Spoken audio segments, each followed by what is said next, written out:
Okay, Russell, release the kitty kraken. Come on, guys, let's go, let's go, let's go, let's go, let's go!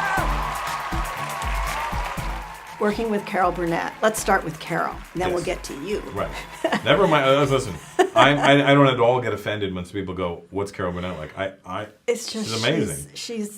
She's an icon. She's very much an icon, and I think she could very well be the face of women's lib if you wanted, because she really liberated and trailblazed well before anybody had thought about it.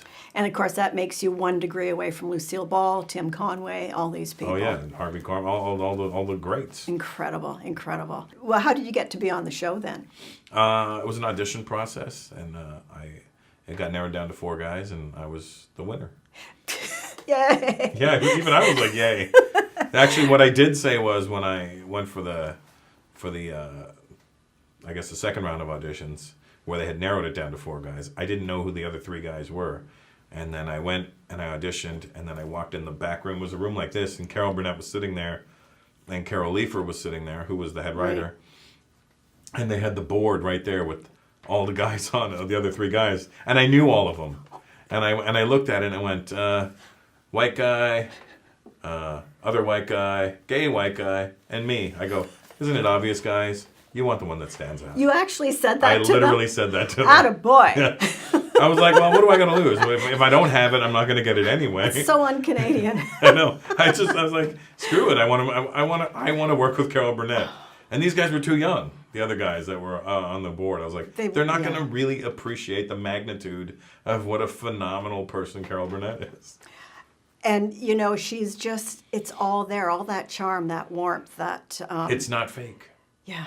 It's just genuine. It's just who she is. Yeah, and she's exactly the same, it seems to me. And she looks great. I bet she does. She looks fantastic. I think if you have a good, goodwill, the way she seems to, I think that shows in the way you look. Yeah, I think, it exudes. Yeah, that's true. So now, part of the reason why you would be chosen, I'm sure, is because you could have an easy rapport with children.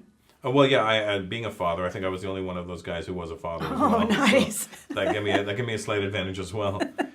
So, I know how to talk to kids. Yeah. I know a tone that kids like to hear. And I know, I'm still very childish in my mind, so I know what tones I didn't like to hear. So I was like, I'll just be sure to not do that to the kids, because you want them to be comfortable and feel, you want their minds to be open. You wanted to see me? Yes, you, Bud, should be arrested because you are killing this show. Just wanted to go over a few notes from the network.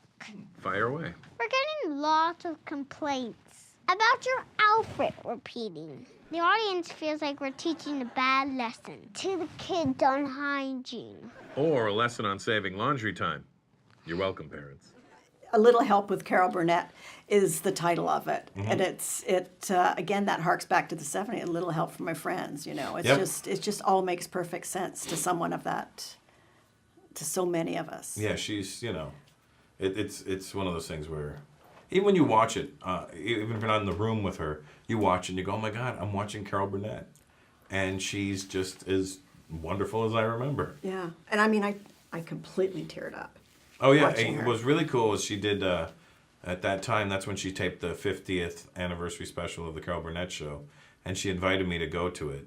And I went, and it was in the old CBS studio that she actually, in the stage that she actually shot the show on. And I got to be there, and I was standing backstage, and Jim Carrey was on the show, and Martin Short was on the show. And I was standing there backstage having a conversation with Jim Carrey and Martin Short. The 3 of us were just talking about being Canadian. And Martin Short was talking about his cottage up north, and Jim Carrey was talking about a game that his family played. They play whenever he comes to Toronto. They have a game where whoever says Tim Hortons first loses. That's so Canadian. It's so wild. But and I was literally like, I don't belong in this, but this is amazing. Of course you belong in this. Oh my word. You are so funny. No, but those guys are, again, I'm trying to get to their status. Well, I always respect the architect, as I say. The architect, yeah. That's interesting. Martin Short, there's something about him. He's like a polymath of comedy. He's hilarious. And it's just He's constant. so funny. Yeah. It's ridiculous how funny he is. Yeah. Have you seen Jim's pictures on Instagram?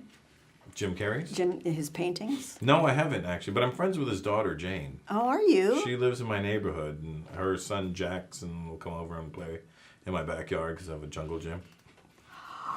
Very popular, eh? Yeah. Great. So she'll bring him over. Great. And I remember he came over one time at a barbecue in the summer, and there was like these little apple pies. And I was like, Mom, can I have an apple pie? And she was like, not right now. And he looks at me and I go, take one. Take one. It's amazing. Thank you so much, Russell. Thank you. What? If you were to ever have to ask someone to marry you, how would you do it? Okay, I would make the boy do that. You'd make the boy do that. Yes. I know that's the traditional way, but what if you were to ask somebody? What would be your process? I would say, marry me now. Come here, marry me now. Well, she said she's magical, mystical, or a power.